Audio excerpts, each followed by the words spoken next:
They're not gonna replace.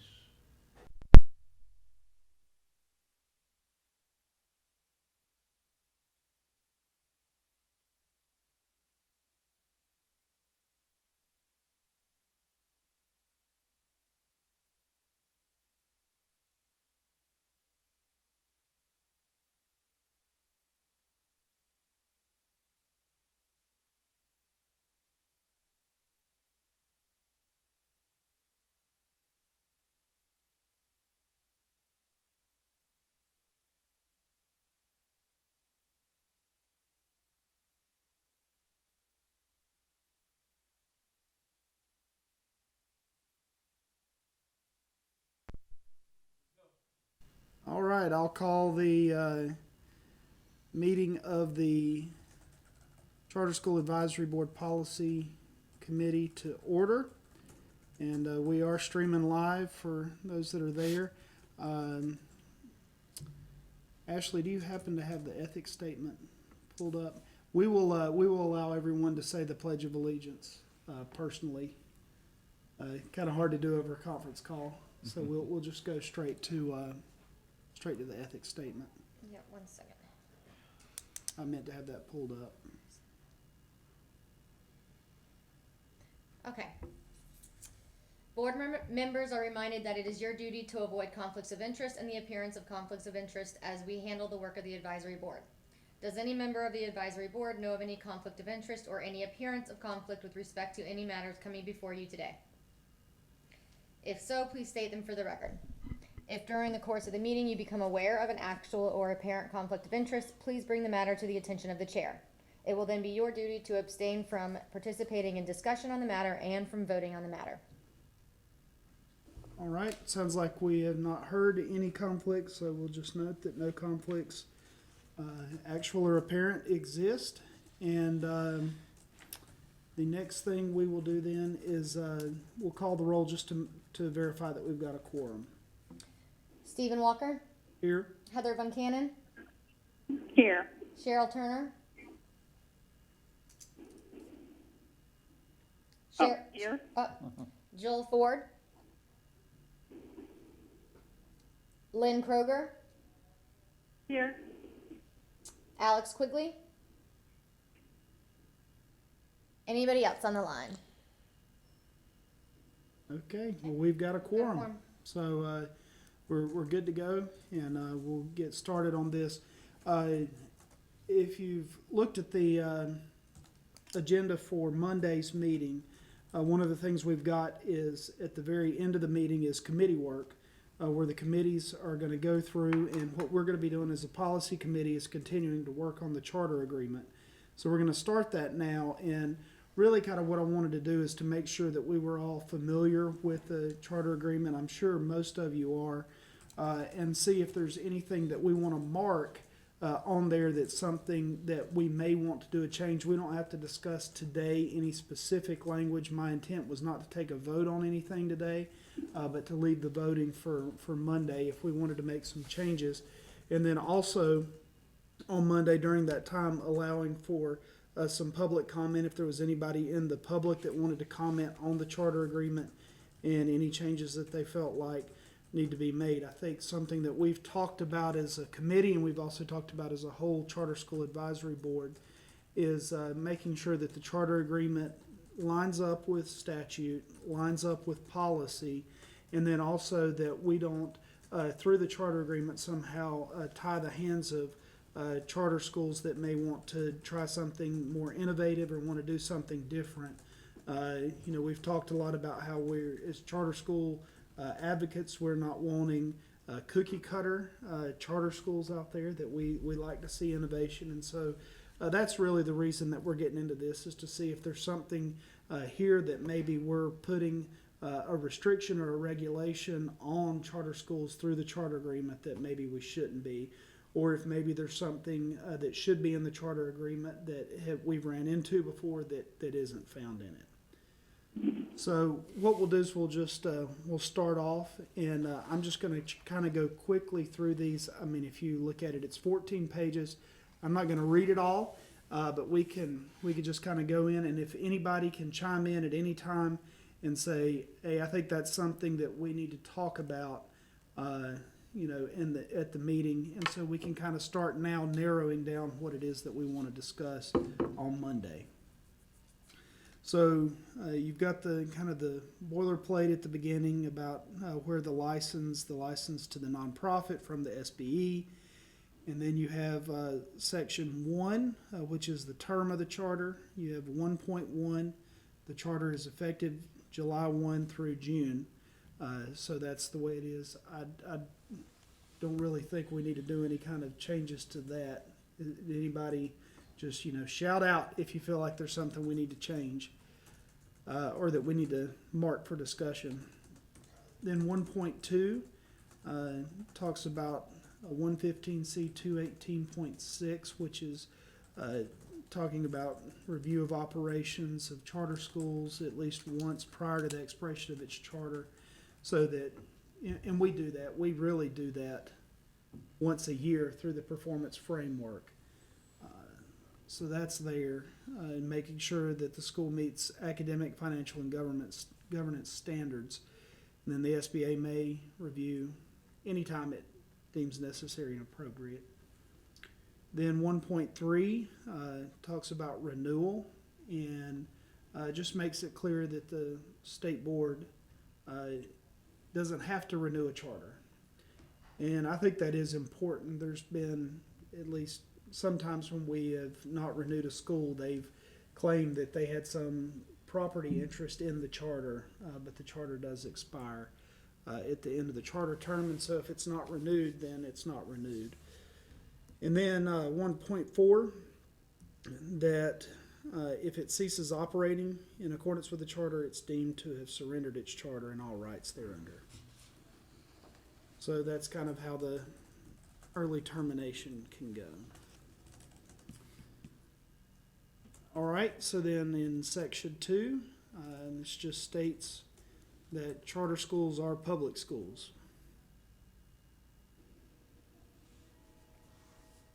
And then in section 3, we have a section 3.1 that, and I think the big one on this, and we've actually kind of talked about this quite a bit, is that everything that's in the application is binding on the charter school, that the application's incorporated inside of the charter.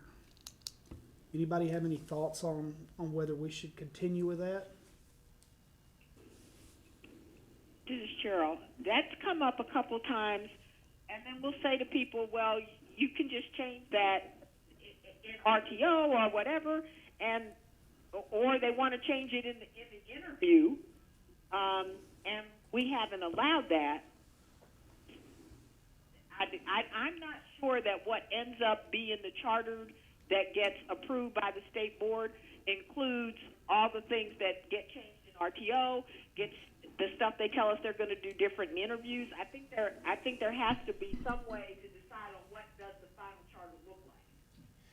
And Cheryl, this is Dave, anything that gets changed during RTO gets changed through an amendment. So CSAB would see that, and if it's something that the state board has to approve, they would see it too.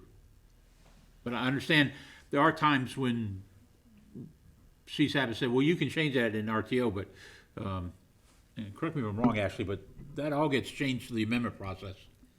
Well, and I think some of the other things where this can be confusing to people is, like, let's say that they said, originally in an appendix that we were going to have all the kids in 9th grade read Catcher in the Rye. And then they end up, the teacher says, I would rather do Huckleberry Finn instead of Catcher in the Rye. And then, well, are they then technically out of alignment with their charter because it says all of the representations that you made are part of the charter agreement? And so maybe there is something that we could discuss. One, first about the amendments. This says the application, maybe we need to say the application including any amendments to the application approved by the State Board of Education are incorporated into it. And then second, are there some things that we really don't think that a school should be held to, that they should have some wiggle room about, dealing with certain things? I mean, I think clearly, you know, there's just certain things that we've always said, no, you don't need to submit an amendment for that. You can just do that as a school because you have autonomy as it. But then if you read this and take it as literally as it is, that every representation you make is actually part of the charter agreement. So I think that's at least something that we should probably discuss a little bit more. Anybody else got any thoughts on that? Yeah, I think Heather. Okay, Heather. Okay, what I was going to say is like, school has been around for 15 or 20 years, and I know that we've all kind of watched this evolution happen. And that is that maybe they were a college prep school. They didn't have anything in the ways of trade. And then all of a sudden there's this need because of a change in the economy and for their community and region that they need to maybe add trade. And that needs to become maybe another focus. And they're not going to go away from, you know, being college prep, but they're going to add the trade. I think we need to either be very clear that, well, let's amend and say that's a major focus and you're going to add that to your mission, or let's give them this gray. But I think we need to make a choice where we're going to fall on that, one way or the other. Okay. Yeah, I agree. We've had schools that came in and said, I'm going to be an art school or I'm going to be a STEM school, and then when they opened, that didn't happen. For whatever reason, there were, you know, they had good reasons why they didn't do it, but they were a school that was functioning. They just changed their focus, but they never came. I mean, STEM may still be in their title. Right. Okay. And this kind of takes us into the next section, 3.2, about the nonprofit shall immediately submit in writing to the Office of Charter Schools and the SBE any proposed substantial changes to the application.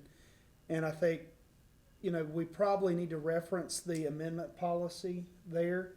And then I think there, you know, maybe we could be a little clearer on what a substantial change meant.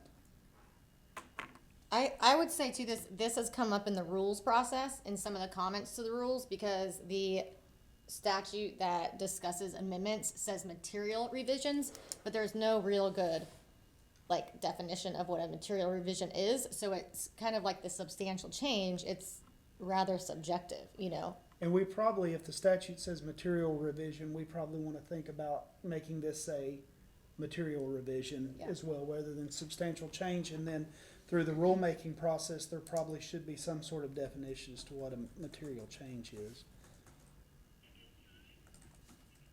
Okay, anything else on that section?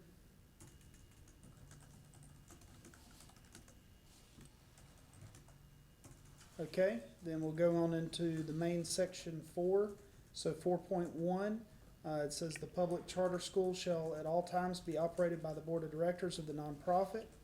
According to the statute, all other applicable laws and regulations, the majority of board members and 50% or greater of the board officers for a charter school must have their primary residence in North Carolina. I remember when that was put in, it was kind of, at one point it was, I think the state board tried to do all members, all officers must be in North Carolina, and something like 90% of the board members or something, but I think everybody kind of finally settled on majority and 50%. Any comments on that? I never really understood why a charter school would want to have a majority of out-of-state board members. Right, yeah. It didn't make I sense, don't think that's good practice. but there were some that did, so I think this works pretty good. 4.2, the members of the governing board of the nonprofit shall receive no compensation other than reimbursement of reasonable expenses. And I think that's probably a pretty good, anybody have a desire to change the charter to allow schools to pay their board members? No. That's what I thought. Just checking. They want to speak for the committee if I wasn't there. The nonprofit, then 4.3, this has to do with conflicts of interest and anti-nepotism policies. And I think this, that we should just make sure in our meeting on Monday that we basically pull what the nepotism and conflict of interest statute is and make sure that this is all matching up. Yeah, because I don't think that one about no voting member can be on the board. Nobody on the board can be somebody that you get services from. I think in either the policy or the statute, and I don't remember which, it says that you have to use your conflict of interest policy. Yeah, that's in statute, where it does allow a board member to, work for a company that the board is doing business with, long as they declare it and recuse themselves. I agree, I think that needs to be either taken out or it needs to match up with statute. It has to match Yeah. up with, I mean, I guess technically you could say statute controls, but then you still have, you don't want it to be, incongruent. Yeah. Use big lawyer word. And that's something we get asked all the time, like during performance framework. So we've got that, so we'll kind of put that on the, back burner for this meeting, and we'll pull the statute and we'll go through it, to make sure that we're looking at the same thing. Then in 4.4, it says the nonprofit shall have ultimate responsibility for employment, management, dismissal, and discipline of its employees. In no event shall the governing board delegate or assign its responsibility for fulfilling terms of this charter. Wasn't there just some either rule or something that says something about joint, that you can joint own these people? Not own them, you know what I mean, employed. There, Yes. Yeah. So we Owning do, is I think we slavery. do need to look at that, because you can have, there is some dual employment stuff that was put in the statute, so we probably need to update this. So I'm gonna make a note of that for us to look at that and talk about it.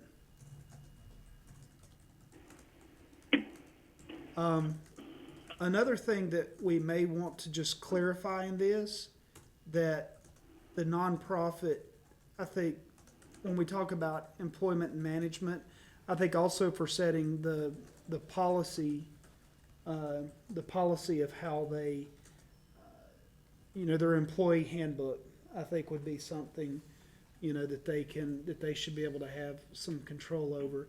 And just thinking back to we had the case, from the Court of Appeals not too long ago where they found charter schools to be state actors in certain circumstances. And I think that, in some circumstances, charter schools will be very happy to be state actors. And in other cases, charter schools do not want to be state actors. And so, there may be, some way that we could say, well, in terms of employment, they would, they could still be at will. And I think that's one of the problems that you want to look at, is that if they are a state actor, then you have due process concerns that comes in when you're trying to hire or fire. So I think that maybe we can beef this up a little bit to make it clear that, in this regard, charter schools are acting as nonprofit corporations, not as state actors in their employment practice. Yeah, we don't want to lose that will.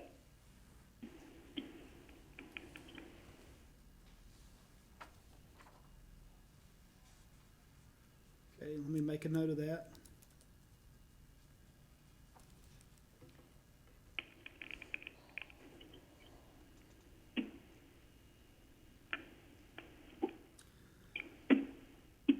The nonprofit shall not enter into or terminate an agreement for comprehensive management services without the prior explicit approval of the SBE.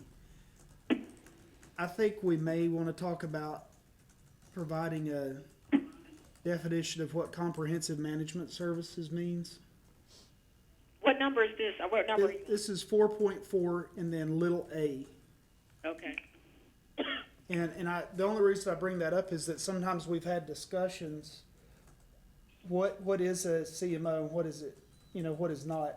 They'll come up, well, we're only providing curriculum support, financial support, and human resources. Yeah. So we're just consultants, Yeah. Where does that line, where does it become comprehensive management services? Yeah. The next little subsection there, the nonprofit shall comply with all SBE requests regarding the management agreement that are reasonably related to compliance with all provisions of this charter agreement and the charter school statute. Okay, and then the next big subsection 5. We got in here 5.1, basically, you're gonna comply with federal and state law. The one thing, the one thing that I think you might want to look at here is to maybe make when you talk about, well, you'll comply with federal and state constitution when it's in regards to employment. Just to make, I think we still need to look at this and say, do we want charter schools to be considered state actors when it comes to employment? Because if you are, you have a property right and you have due process rights and, cases that you could take to court and stuff like that governed with employment. So I think we probably really need to look at this one. I don't think there's any issues so much with, federal laws, regulations, including stuff in education. I think it's the employment that, of course you're gonna comply with employment law, but then if you are considered a state actor, which this doesn't necessarily mean you're a state actor, but I think we maybe could be a little bit clearer with that. 5.2, the nonprofit shall ensure that its operation of public charter school complies with all applicable health and safety laws and regulations. I believe that's required by statute. So we may just want to insert a reference there.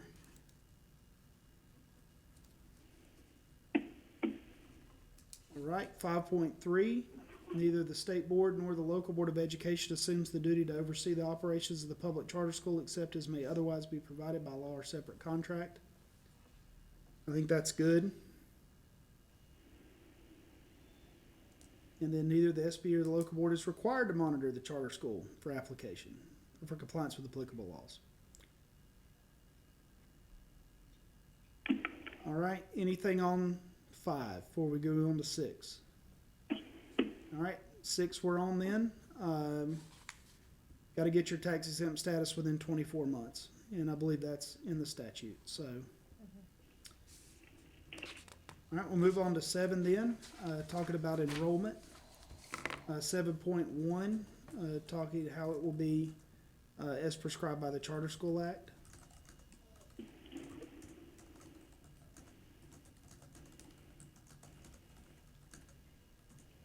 Okay, 7.2. The only thing I have for that would be, I don't know if we wanted to add anything that has to do with like income level, proficiency in English, in the English language, and maybe athletic ability.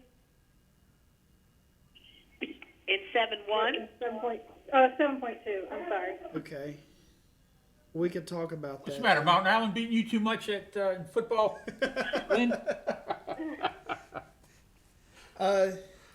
You could pull the language right from the statute if you wanted to. Well, I mean, that's really what I think, and I think this is actually, pretty close to what the statute is. The race, color, creed, national origin, sex, religion, ancestry, disability. Yeah, I mean, we could definitely talk about that. Something else that I think, do we have, I don't think we have anything in here, that would allow, that talks about the weighted lottery. So I think we probably need to just stick something in there. I think there probably needs to be something, upon approval, because you're talking about, if you talked about, like you talked about income level, well, you could do it by income level for a weighted lottery. So we'll talk about where the best place to put something like that is.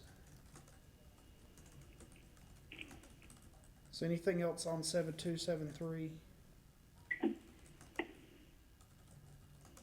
And then, 7.1, 7.2, and then 7.3 deals with reporting for 20-day ADM.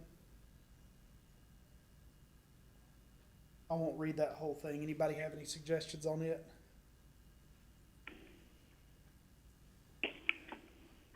All right then, 7.4.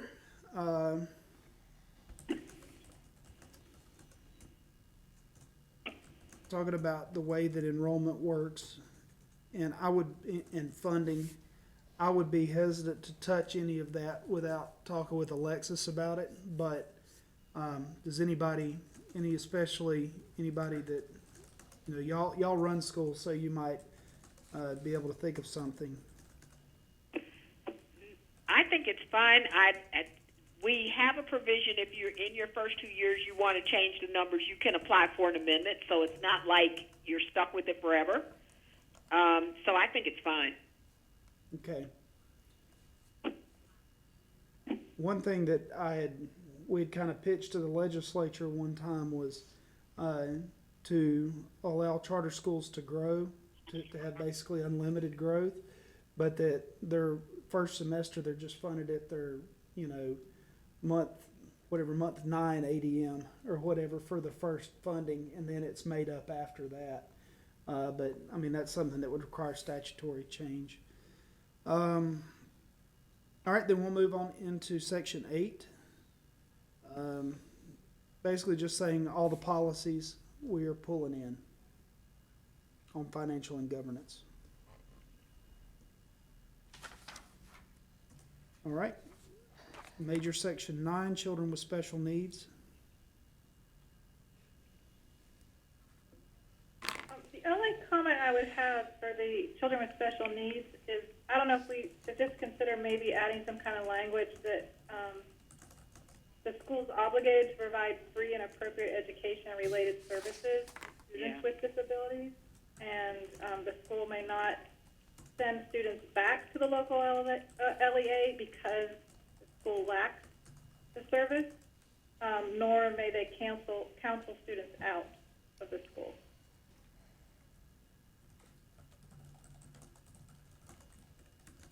Okay.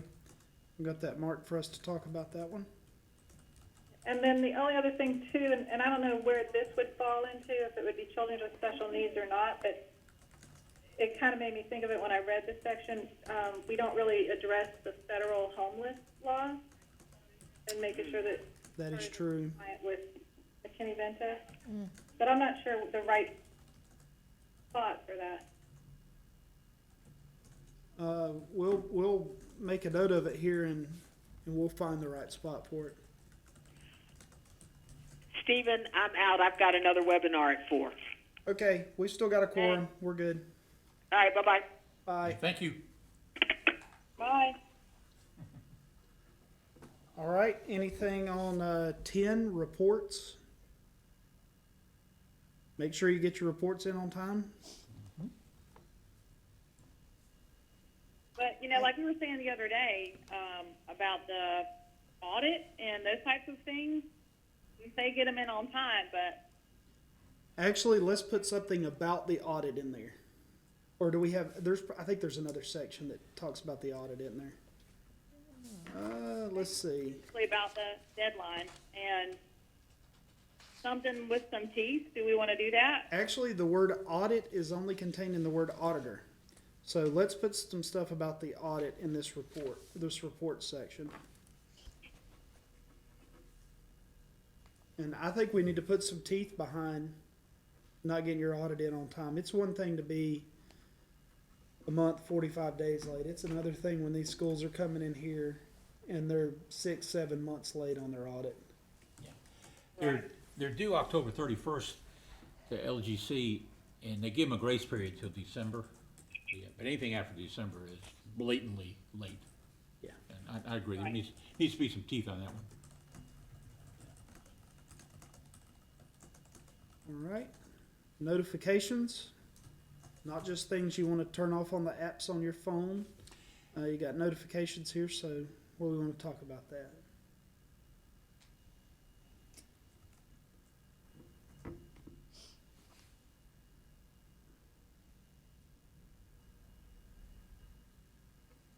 I think 11.1, maybe we should have talked a little bit more about that when we have had schools that have self-reported things to us and then, didn't really get the credit for self-reporting, but I guess that's beyond policy there. And I think our school's doing that, letting us know if they're having to close because of hurricanes and stuff like that, weather-related events. Are they really, are we really requiring charter schools to, every time they close for a snow day, tell the Office of Charter Schools? No. Okay, maybe we need to clarify this a little bit.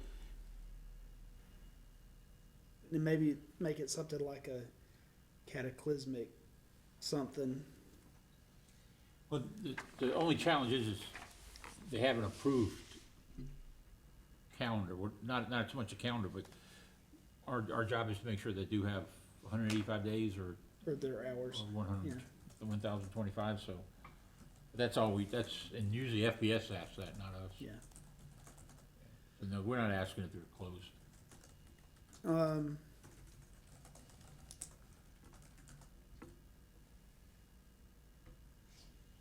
Then 11.3, the nonprofit shall immediately notify the SB of the arrest or charge of any members of the governing board or of a public charter school employee for a crime punishable as a felony, any crime related to the misappropriation of funds or theft, any crime or misdemeanor constituting an act against a minor child or student. Nonprofit shall also notify the SBE of the investigation of a member of a governing board of any public charter school employee for child abuse. Should that be SBE or should it be I think OCS? I think it should be, shall notify the State Board of Education through the Office of Charter Yeah. Schools. Shouldn't they all be that way? Send them directly to the SBE, like go to the OCS of your charter school? They really should. Yeah. Yeah. All right, I'm gonna mark all those so that we can do it. And this is Tiffany. I'm not sure about this, but I can imagine that one reason 11.3 speaks to notifying the state board of the felony offenses is because that immediately implicates a licensure inquiry. Right. And so that may have been why that was included that way for those categories of offenses. Okay. Good. The nonprofit shall notify the SB immediately of any change in its corporate status. And then, although I don't know what in the world you do to have change in your corporate status with the state board, with the Secretary of State, because nonprofits don't have to file annual reports, so I don't know what they do, but I guess it could happen. And then nonprofit shall notify the SB immediately of a default on any obligation, which will include debts that are past due by 60 days or more. It's interesting. So, Stephen, I don't understand that one Yeah. because there's no indebtedness to the state from the nonprofit board and charter. They don't claim any of the debt of the charter. So, like if they have a bill that comes due or a contractor's not being paid, they're supposed to self-report to the SBE. Yeah, that maybe we need to talk about just. Tiffany, got any ideas why that's in there? I don't, except to say that a default on payments to your teachers may be included in that obligation, and I think that's certainly something that the state board and the school business is going to want to know about if charter schools are not paying their teachers. Okay.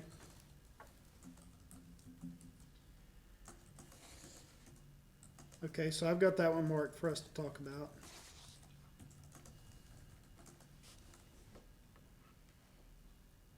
Do they submit pupil counts every day through Power School? Supposed So to, yeah. what does 11.6 mean then, compared to the most recent pupil count submitted to the SB or DPI? So if they have 20% of their students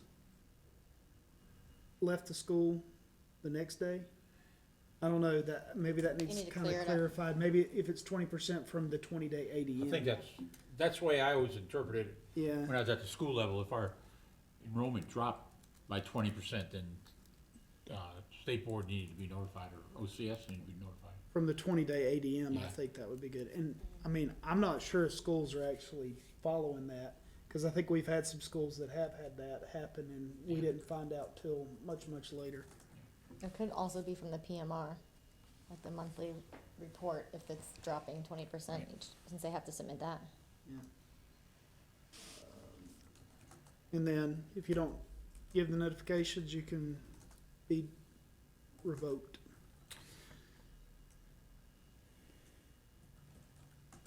All right, 12 now, 12.1, talking about the state board, its agents, and the state auditor having the right to examine, copy all records. Which is subject to state and federal laws, so, you know, FERPA, things like that.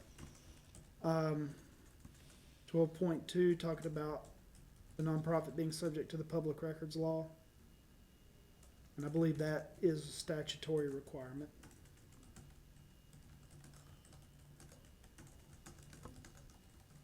And then the maintenance of student records. And then compliance with FERPA. Do we wanna, we had talked about, I think we may have done a policy on charter school closure. Cause we had had some issues with it. Do we feel like we need to put anything as far as records transfers go in here? I mean, I just remember, the one I remember was the school that they just threw all the records in the basement of the school and locked the door, and they said, you know, there were kids couldn't get transcripts. Yeah, all kinds of that's, things. that's an ongoing problem for schools that closed probably 7, 8 years ago. Now, we got a much better process, but, wouldn't be bad to put it in there. I think we probably should put, you know, what happens with records. All student Upon records closed. have to, go back to the LEA that they're located Yeah. in. That's what. I think that's, statute or I that's think just it's state board or- policy. Yeah. You know, I think it may be statute too, Yeah. but we'll find out. I think that probably should go in here. Yeah. You could also do like a section just on closure. The Right. charter is responsible for all tasks assigned through the closure framework, something like that, because we have a pretty robust framework for that. Okay. Anything else on section 12? All right, section 13, insurance.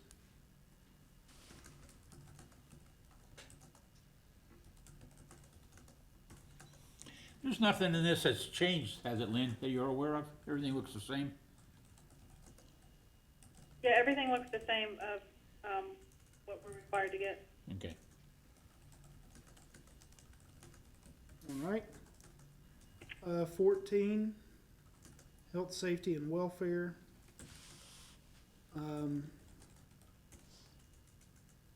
I believe that's statutory, that requires that we follow the health, safety, and welfare requirements. All right, let's go with 15 then, facilities.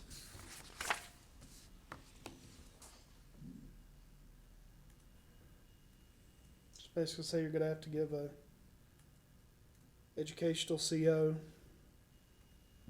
in 15.1. The only thing I thought about for, again, facilities, or actually even the one above that for the health and safety, it kind of would fit both places, is maybe on any schools that have like a working cafeteria, so that we need the health inspection. And we don't really require either anywhere. I didn't see the fire department inspection certificates either. Okay.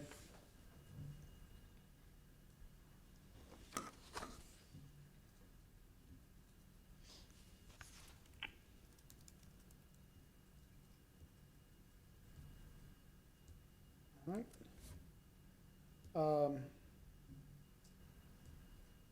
On 15.2, I think we probably need to reference, on this, the policy that we have on the, cause there's certain things that they don't have to go through SBE when they do the move now.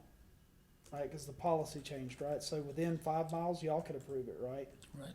And then over 5 miles, or going across county lines, or changing LEA lines. So we need to, I think we need to reference the policy and just make sure that that 15.2 matches with the policy.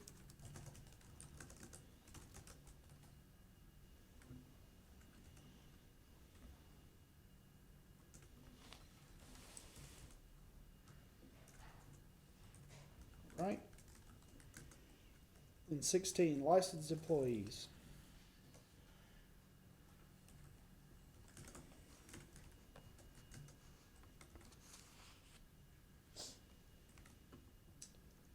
Anybody got anything on that?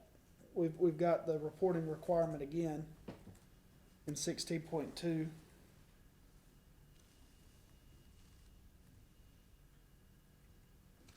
But it's actually the administrators being required to report rather than the nonprofit. It's a little bit different.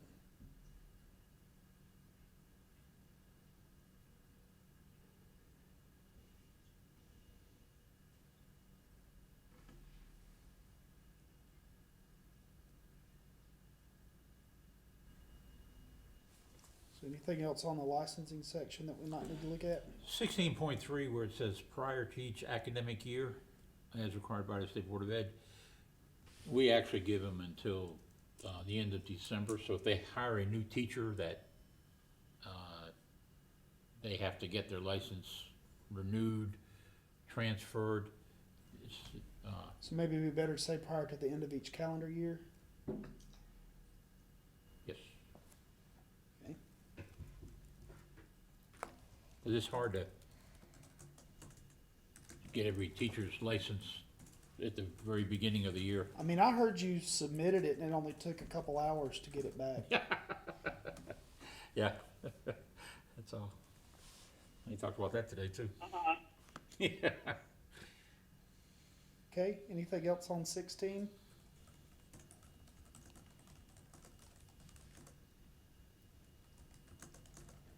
All right, and 17, that's pretty much restates a law there. You can't charge tuition fees.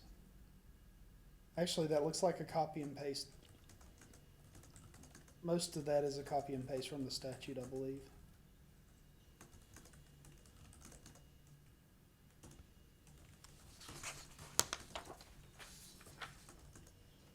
All right, 18.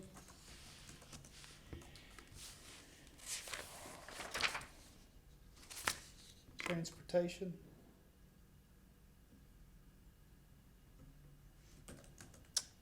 I mean, I almost think we could kind of beef that up to the point. I think it maybe should say something more like the nonprofit shall ensure the public chart that no student attending or who desires to attend the public charter school, or something like that. Something in there about that, you know, transportation not being a barrier, that there's access to it. I mean, because here it almost, if you know, if I read that the first time I read it, I'd be like, oh, I got to provide transportation. But you know, it's got to, you do have to provide transportation, but I don't know. We should maybe think on that one a little I think bit. if we quoted statute, that might be the best thing to do. It's pretty Yeah. clear. Or even quoting what's in the application, where it says, you know, the charter school must, you know, blah, blah, blah, that's in the application there. All right, indemnity. So,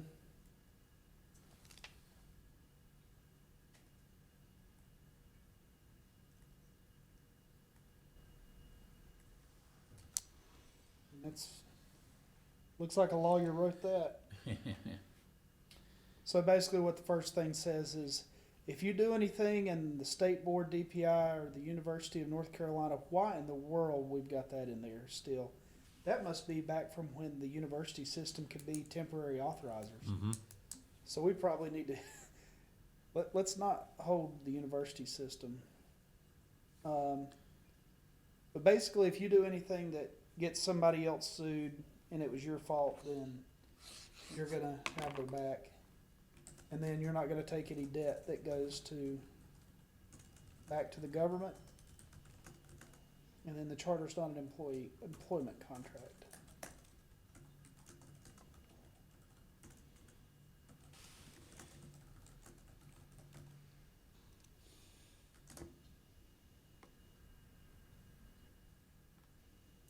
right.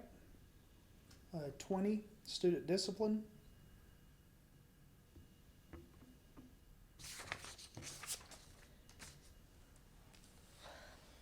This one, I think we may, this section, I think we may want to at least look at here.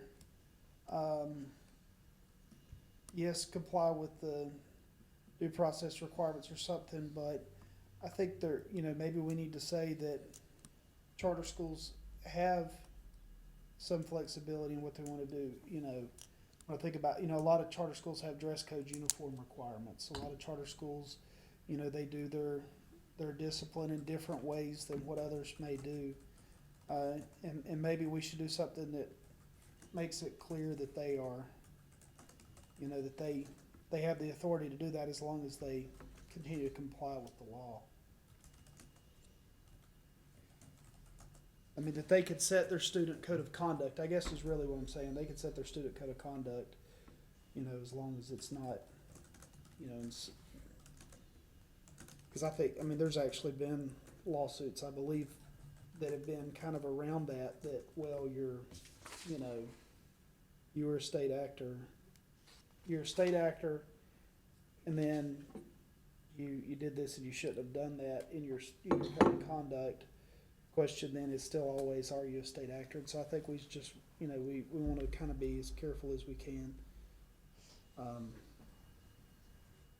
We want to be careful as we can to protect charter schools, but then we also want to make sure we're protecting students the best we can too. And so you've got that line you're kind of looking at. So let's, we'll just highlight that one and talk about it.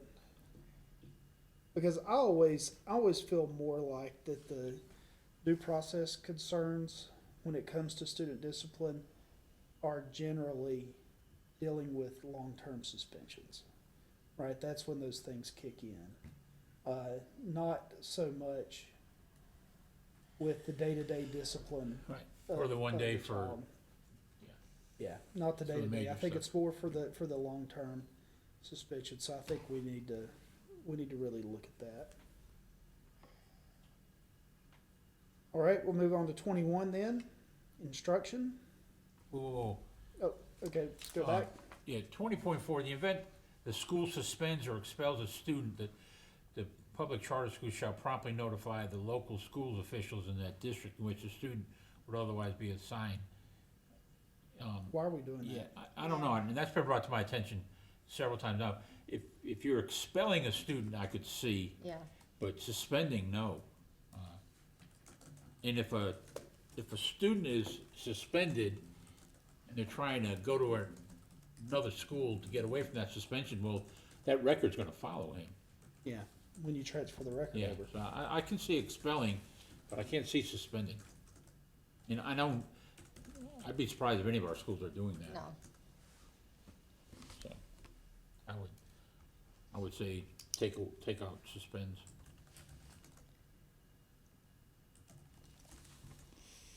All right, instruction.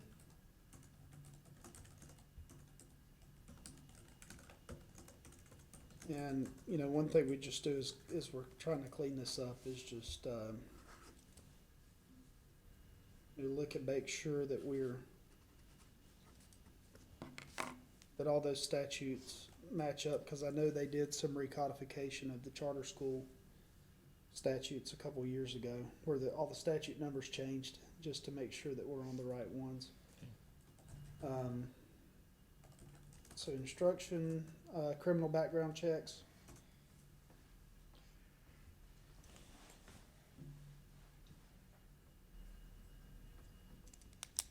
I think we need to put something in there about our policy. Don't we have a policy on how we do the criminal background check?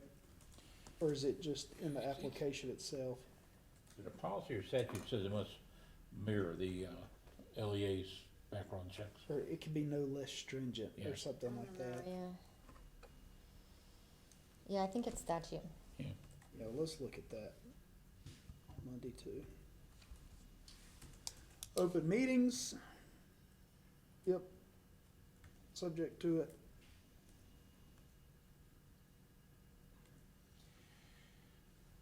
And this is one that we get asked a lot. As soon as the state board approves the charter application, then they must start following open meeting laws, even though they're not getting any money. But, Yeah. Hey, Dave, does that include committee meetings as well? It is just like ours is right now, an open meeting. yes, That would include committees with quorums of those committees, yes, Right. and so they must be publicly announced and all of that good stuff. And right. noted. I got a little pushback from, the school when we talked about that at RTO. They wanted to know, where that came from, as far as the committees, but that's, Came from the law. Yeah. It's in the It's- open that's meeting what the law, law yeah. says. Assignment, does that ever happen? Somebody wanted to just go ahead and give over their charter to another entity? I know we forced it one time. Right. We called it, assumption, but, yeah, so maybe we need to, I mean, I guess that's in there just so we would know, I mean, I can't imagine. Anyway, I guess it's fine to be in there, cause it covers it if it happens, if they can't say, well, we just decided to give it to another nonprofit, we didn't tell you, you know? yeah, and I think if you've got two very small struggling schools decided, you know, in the same area, they wanted to merge, Merge. that allows that to happen Yeah. with notification. Yeah, that'd be good. We'll leave that in there. Adequate performance. Nonprofit shall comply with all statutory SB requirements defining adequate criteria. I think we probably, I'm guessing that those terms adequate came back from when the charter schools used to be, you were either adequate or inadequate when it came to performance, and it was what, 2 out of 3 years of growth and above 60% proficiency is what it took to be adequate. So maybe we need to just look at that language and update it since the statute's changed. Now we do, you know, low performing and continually low performing.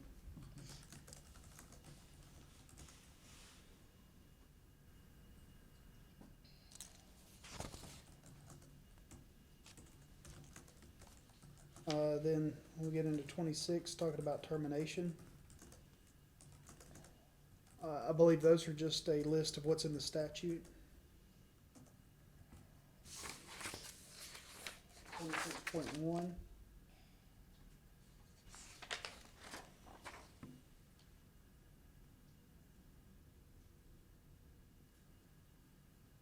And 26.2, A and B.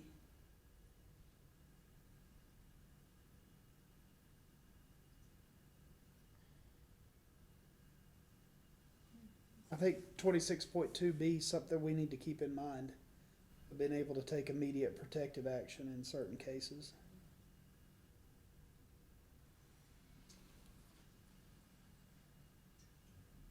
Twenty-six point three. It's where they can ask for the request, where they have the review panel process. And I think that's worked pretty well.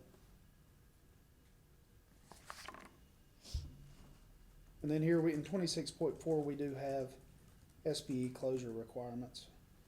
So we've got something on closure, but I still think in the record section, yeah. we should mention the closure to make sure that that's clear.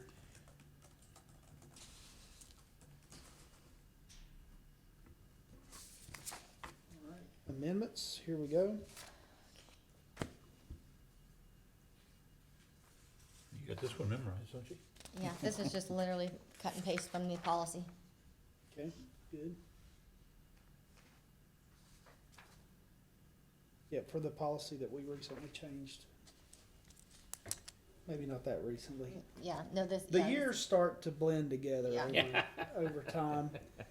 You know, we might have changed it in 2014 and I thought it was last month, so. 28, agreements with local boards of education. I think that's good. Mhm.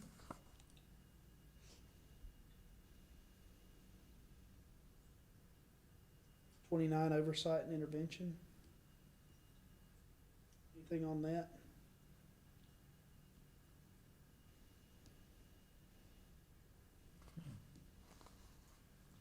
Notice. It's fine. Severability, that's a good idea, number 31. What 32. is 30? What's that saying? Any notice of, It basically, oh, the net, all those ones that says notifications, Yeah. it says this is how you, we'll need to change that address. I think our address has changed since we moved. okay. So We we'll should see. put also like the email address maybe. I mean, hardly anybody even mails anymore. Yeah, you can put the email address in there too. Yeah, let's put the new address and then OCS at LCS, I mean, at TPI. Okay, Because I don't think we even have a fax anymore, do we? no, No, yeah, so we take the It's fax out. 2020, we're done with faxes. Right. Severability, 31. Basically just says if one part of this is really messed up, doesn't mean the whole thing's messed up. Non-endorsement, 32. Just because you're got a charter doesn't mean that the state board endorses your method of instruction. And then 33, legislative action. General Assembly changes the law and it affects this charter, go with the law.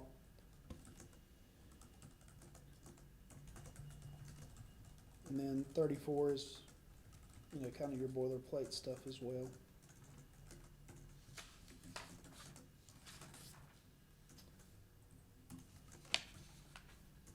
Well, we have done something that probably a lot of people have never done. looked at the charter. We have looked at the entire charter agreement. Anybody have anything else?